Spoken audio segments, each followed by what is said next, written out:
Assalamu alaikum. Hello everyone. How are you guys? Today I woke up really early to make a surprise breakfast for everyone.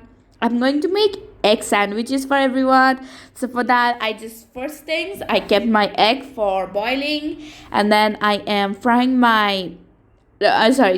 my bread, and then my eggs were boiled. So I'm going to make like a few with toasted bread and without toasted bread.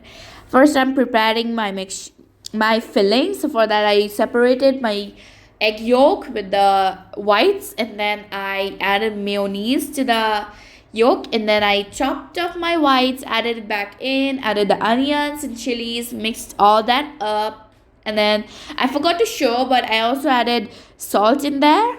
After that, here are my the plain ones, like not the toasted bread but the normal one, and then I added the filling to the toasted bread. Both were really good. I was done filling all the breads. After filling, I was going to cut all them from middle. I just made four for all of us. I cut everything from middle and it was really good. I hope you like this video. Bye bye. Ma